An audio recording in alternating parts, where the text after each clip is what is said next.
नमस्कार। एक वाक़या पढ़ रहा था, मन हुआ आप सबके साथ साझा करूँ। बहुत दिनों से कोई संवाद आप सबके साथ वीडियो के माध्यम से नहीं हो पाया, तो मुझे लगा कि ये बात आपके साथ साझी करनी चाहिए। एक सिद्धांत पढ़ रहा था, 10% 90%। कल्पना कीजिए कि आप ऑफ़िस के लिए तैयार होकर बैठे हैं, खाना खा रहे हैं, पास में आपकी बिटिया स्कूल जाने के लिए तैयार है, वो भी खाना खा रही है। आपकी पत्नी आपको खाना सर्व कर रही है। उसी समय आपकी बेटी का हाथ लगता है और कोने पे रखा हुआ एक जो गिलास है जिसके अंदर कॉफ़ी रखी हुई है, वो आपके ऑफ़िस की शर्ट के ऊपर गिर जाती है। इस घटना से आप आग बबूला हो जाते हैं, आप गुस्से होते हैं, आप अपनी बेटी पर भड़क पड़ते हैं, उसके साथ बहुत दुर्व्यवहार आप करते हैं। वो रोने लगती है, वो खाना छोड़ देती है। फिर आप अपनी पत्नी की तरफ मुड़ते हैं। फिर आप अपनी पत्नी को इसके लिए दोषी ठहराते हैं और कहते हैं कि तुमने इसको यहाँ छोड़ा ही क्यों था?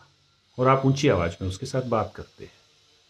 फिर आप अपना खाना छोड़कर अपने कमरे में चले जाते हैं अपने कपड़े बदलने के लिए। जब आप वापस आते हैं तो आप देखते हैं कि आपकी पत्नी जो है वो अपने काम के लिए निकल चुकी है अपने ऑफिस में।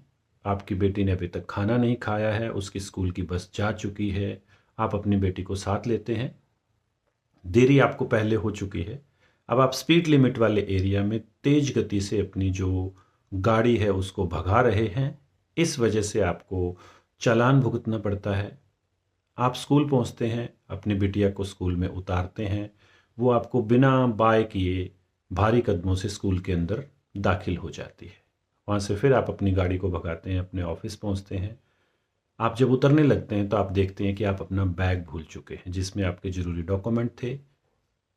आप चिड़चिड़े मन से ऑफिस के अंदर दाखिल होते हैं। इस चिड़चिड़ेपन व्यवहार के कारण आप पूरे दिन अपने सहकर्मियों के साथ ठीक से व्यवहार नहीं कर पाते, आप अपना काम ठीक से नहीं कर पाते। शाम को जब आप घर आते हैं तो आप देखते हैं कि आपकी पत्नी आपसे नाराज़ है, आपकी बेटी भी आपसे नाराज़ है, आपके घर का माहौल ठीक नहीं। अब आप सोचें, ये गलती क्या कब की थी? ये गलती क्या आपकी बेटी की थी? ये गलती क्या आपकी पत्नी की थी? या ये गलती आपकी थी? अब एक और स्थिति आती है। आप खाना खा रहे हैं, ऑफिस जाने के लिए तैयार हैं।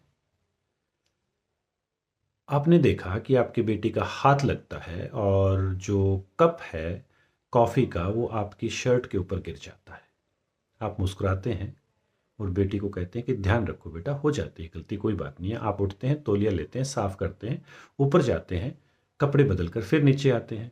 आप देखते हैं कि आपकी पत्नी मुस्कुरा रही है, आपकी बेटी मुस्कुरा रही है। आपकी बेटी ने अलविदा कहते हुए बस में बैठी है, आपकी पत्नी भी हंसते मुस्कुराते स्कूल गई है, ऑफिस गई है। और आप भी अपनी गाड़ी में अपना सारा सामान रख कर पहुँचते हैं। इस समय के दौरान आप अपने ऑफिस टाइम से पहुंचते हैं। वहां जाते ही आपको अपने बॉस से कम्प्लीमेंट मिलता है कि आप 5 मिनट पहले आ गए, बहुत अच्छी बात है।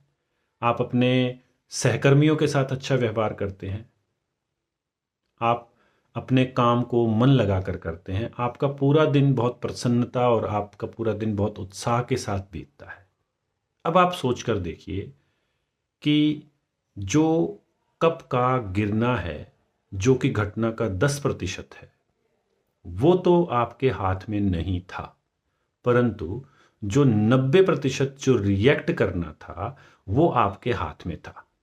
एक परिस्थिति में आपने ओवर रिएक्ट किया, आप आग बबूला हो गए, आप गुस्से हो गए, आपने अपनी बेटी से दुर्व्यवहार किया, आपने अपनी पत्नी से दुर्व्यवहार किया, आपने तेज गाड़ी चलाई, आपने चालान भुगता, आप अपनी बॉस की डांट का हिस्सा बने, आपने अपने सहकर्मियों के साथ ठीक से व्यवहार नहीं किया, आप पूरे दिन अपना काम ठीक से नहीं कर पाए।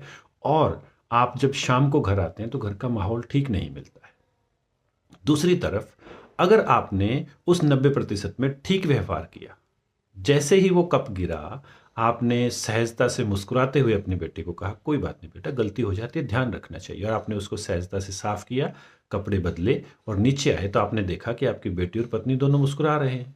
बेटी अपनी स्कूल बस में बैठकर स्कूल जा रही है, पत्नी अपने ऑफिस जा रही है, आप भी समय से पहले पहुंचे। तो ऐसी घटनाएं आपके जीवन में बार बार होती है। जब कोई आपको ड्राइव करते समय हॉर्न बजाकर पास से निकल जाए तो क्या आप उसके पीछे अपनी गाड़ी दौड़ा देते हैं कि तू मेरे पास से क्यों निकल गया? जब कोई आपको दुर्व्यवहार करता है तो क्या आप अपना जो बीपी है वो बढ़ा लेते हैं, आप उसके समकक्ष हो जाते हैं लड़ाई करने के लिए? जब भी कोई आपको नीचा दिखाना चाहता है तो क्या आप उसके समकक्ष हो जाते हैं कि मैं भी तेरे साथ लड़ाई करूंगा? ये जो सिद्धांत है 10% और 90%, जिंदगी के ज़्यादातर पहलुओं में जो 10% घटनाएं जब घटित हो जाती हैं, वो उसका इम्पैक्ट, उसका प्रभाव, उसका जो असर होता है वो केवल 10 मिनट का होता है। परंतु जो आपकी प्रतिक्रिया है, जो आपने रिएक्शन दिया, वो 90% आपके हाथ में होता है।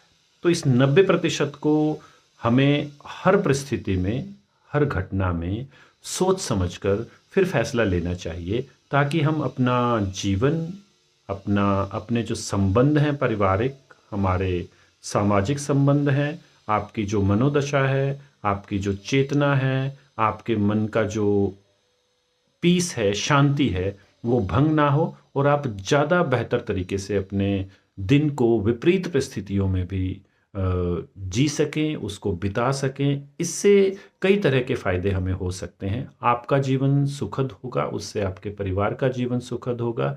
जब आप अपने परिवार के साथ कहीं भी जाते हैं तो आपसे मिलने वाले सभी लोगों में वो ऊर्जा जाती है। तो आप अपने जीवन में इस सिद्धांत को अपनाइए। घटित होने वाले 10% के प्रति 90% की जो प्रतिक्रियाएं हैं, जो रिएक्शन है, उसको ध्यान दें, सहजता से सोचें। गलतियां होती हैं, घटनाएं घटित होती हैं, दुनिया आपको छेड़ने के लिए तैयार बैठी है, परंतु ये आपके हाथ में है कि आपने उन घटनाओं पर कैसी प्रतिक्रिया देनी। आपने मुस्कुराकर उनको जाने देना है या आपने आग बबूला होकर अपने पूरे दिन, अपने जीवन और अपने शांतिमय जीवन को नष्ट करना है। तो ये चुनाव आपका है। धन्यवाद। अच्छा लगे तो शेयर अवश्य करें।